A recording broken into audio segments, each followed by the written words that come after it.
इस कहानी के लेखक हैं अंकित वर्मा। अंजलि, विक्रम का जीवन एक भयानक हॉरर फिल्म बन गया था। तुम ठीक हो? अंजलि, 5 साल से उसकी पत्नी रही अंजलि अब उसी के घर में एक अजनबी थी। वो यहाँ है।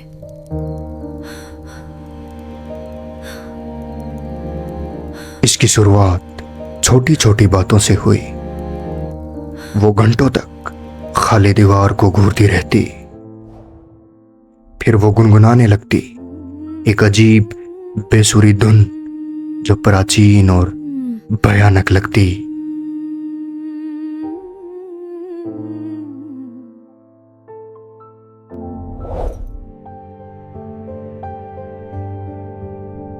कोई तो है वहां। एक रात उसने खिड़की के शीशे में खुद का प्रतिबिंब देखा जो उसकी ओर मुड़कर मुस्कुरा रहा था, जबकि वो खुद तुम ठीक हो उसकी ना? ओर पीठ करके बैठी थी। उसका डर एक असहनीय आतंक में बदल गया। विक्रम को बिस्तर के नीचे काले कपड़े और इंसानी दांतों से बनी हे भगवान, एक छोटी और विभत्स गुड़िया मिली। उसमें अंजलि के बाल बुने हुए थे। ये क्या है? जब विक्रम ने उस घिनौनी चीज को प्रिया के सामने किया तो प्रिया गुस्से में लाल हो गई, और वो गुस्सा उसका नहीं लग रहा था।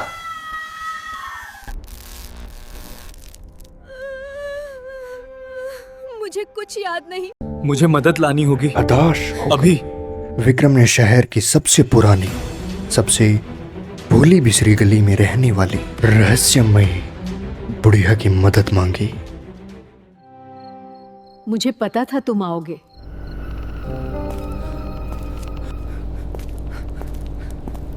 मुझे आपकी मदद चाहिए। अंदर आ जाओ, डरने की बात नहीं। उसने अंजलि की एक तस्वीर देखी और उसकी आंखों में नहीं, भय भर गया। ये तो वशीकरण है। बुढ़िया ने विक्रम को एक ताबीज दिया। ये तुम्हें रास्ता दिखाएगा, पर याद रखना जो तुम देखोगे वो तुम्हारी आत्मा को कंपा देगा। आत्मा को कंपा देगा, पर मेरे पास और कोई रास्ता नहीं है। उस रात विक्रम के हाथ में ताबीज ठंडा हो गया। ओह, तो ये है वो रास्ता। उसने उसकी जानी मानी पुकार का पीछा किया। शहर को पीछे छोड़ वो एक घने और काले जंगल में प्रवेश कर गया।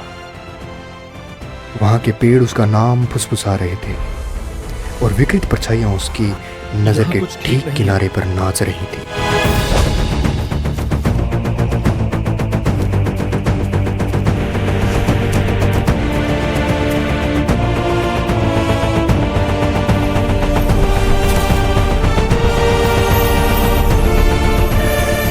रास्ता उसे एक जीर्ण शीर्ण प्राचीन मंदिर तक ले गया जो लताओं से घिरा हुआ था, और उसमें से एक दुष्ट रोशनी उत्पन्न हो रही थी। मंदिर की दीवार में एक दरार से झांकते ही विक्रम का खून ठंडा पड़ गया। अंदर अंजलि एक भयानक तांत्रिक के सामने घुटनों पर बैठी हुई थी। इसके अंदर अंजलि है।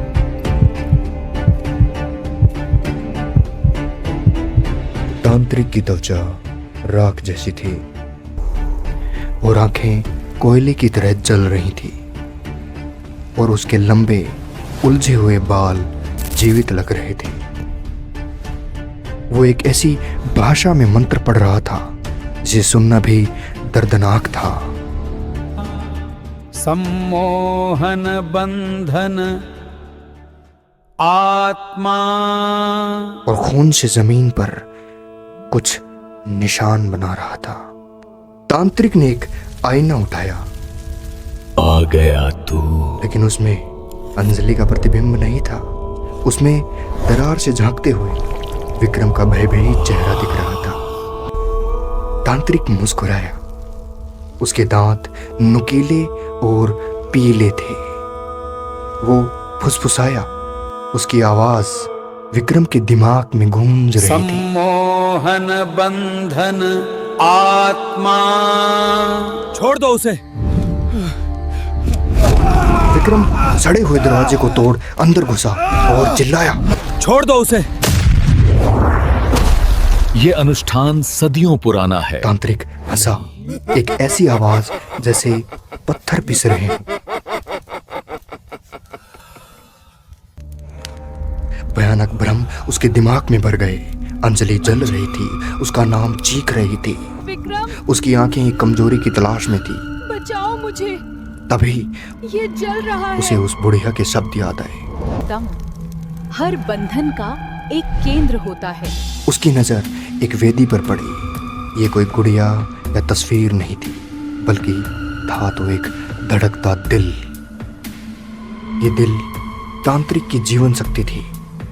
अपनी टूटी पसलियों की परवाह न करते हुए विक्रम ने मंदिर की भारी घंटी पकड़कर वेदी की ओर छलांग लगाई। एक अंतिम हताश दहाड़ के साथ उसने घंटी को पत्थर पर दे मारा। वो एक बहरा कर देने वाली चीख के साथ तांत्रिक तड़प उठा। उसका शरीर चीखते हुए चमगादड़ों के झुंड में बदलकर रात में उड़ गया। अंजलि हांफती हुई गिर पड़ी। विक्रम दौड़कर उसके पास गया, उसे कसकर अपनी बाहों में जकड़ लिया। महीनों में पहली बार उसकी आंखें साफ थी। 1 महीने बाद जीवन लगभग सामान्य हो गया था। हाँ। और तुम मानोगी नहीं, उसने मेरी बात मान भी ली। एक शाम विक्रम अपना चेहरा धो रहा था। इस बात से राहत महसूस कर रहा था कि वो भयानक रात बीत चुकी है। उसने बाथरूम के आईने में अपना प्रतिबिंब देखा और मुस्कुराया, लेकिन उसका प्रतिबिंब वापस नहीं मुस्कुराया और उसकी आंखें तांत्रिक की आंखों की तरह जल उठी। एक ठंडा और बाहरी विचार उसके मन में गूंजा। एक ऐसी आवाज जो विक्रम की नहीं थी। अब ये शरीर मेरा है